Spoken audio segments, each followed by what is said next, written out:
All right, tearing during childbirth. For many women, that is a terrifying concept, and I totally get it. Thinking about one of the most sensitive areas of your body literally tearing sounds awful. But I can tell you from experience, it's usually not as bad as we expect.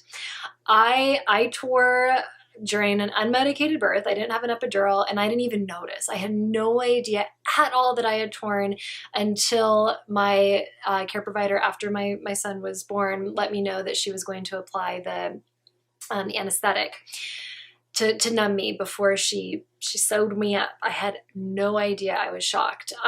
So I say that to hopefully comfort you, to let you know that while it could very well happen, it probably won't be as bad as you expect it to be.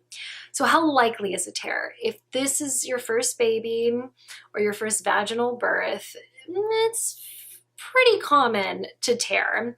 But again, you probably won't notice till after you have the baby. And if you're wondering, well, actually, never mind, I'm gonna get to that. Okay, how big are the tears? So tears range in size from first degree tears to fourth degree tears. Most first degree tears are usually just like a few centimeters, and fourth degree tears, which are very uncommon, are rarely longer than an inch. How are tears repaired? So really minor tears that are itty bitty, they usually don't require any repair and they'll just heal on their own. Larger tears require absorbable stitches, but again, they'll numb the area before doing the stitches. What is the recovery like? It's not too bad. You'll probably be pretty sore for like 7 to 10 days, depending on the severity of the tear. It might take a couple weeks before it fully heals, but usually you won't be too uncomfortable after about a week or two. Okay, what to do in regards to minimizing your chance of even tearing or having a more minor tear, and then we'll talk about how to treat it if you have it. Okay, so first off, I would watch the video on this channel about perineal tissue massage, because a perineal tissue massage works wonders for making the perineum more flexible and pliable and less susceptible to tearing. It is by far one of the best things that you can do to reduce your chances of tearing. I would also watch the video how to prepare for pushing a baby out, because almost all of those suggestions will help to minimize your chance of tearing. So watching perineal tissue massage and how to prepare for pushing a baby out will both help. In regards to, oh wait, one thing I wanted to say before that is, something else you can do is listen to the fear release guided meditation on this channel, because something that can happen if you have a really big fear of tearing is that it can inhibit your birth experience. It can make you closed and scared, and it can actually make the process longer. So I really encourage listening to that fear release guided meditation. In regards to the fear you're releasing, it's the fear of tearing, just letting it go as much as you can.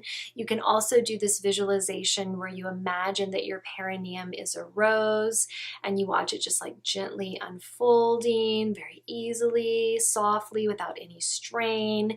You can also watch time-lapse videos of flowers opening and envision that that's your perineum, and just realizing that your perineum was made to soften and open and unfold during childbirth, and that it will do what it needs to do to help you get the baby out. Okay, so if you do tear, not a big deal. Some things that you can do to promote healing are Kegels, so that like pulling up and tightening of your pelvic floor and then releasing. This helps. You might not actually be able to feel them that much in the beginning, but at least trying to do it will help to promote blood circulation to the vagina and to the tear, which helps with healing. A Sitz Bath. So a Sitz Bath is essentially just dunking your perineum and your butt in warm water.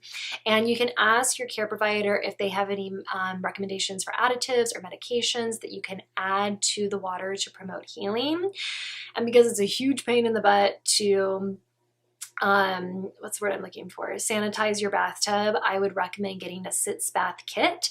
And essentially this is just like this little kind of bowl with a lip on each side that you fill with warm water, and you place it in the toilet, and then you dunk your vagina and your butt in it. And it works wonders for hemorrhoids as well. Witch hazel pads. So these are essentially panty liners that have been soaked in witch hazel. You put them in your underwear and it provides a really amazing cooling relief for, again, a tear and hemorrhoids. Antiseptic spray. You can ask your care provider if they have an antiseptic spray they can recommend to numb the area.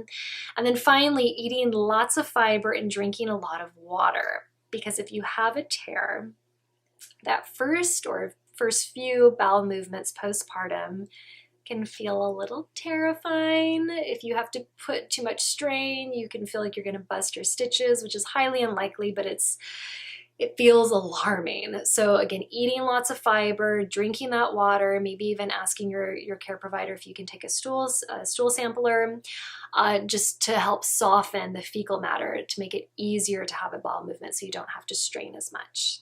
Okay, if you have any questions about tearing or any other part of childbirth, let me know in the comments below.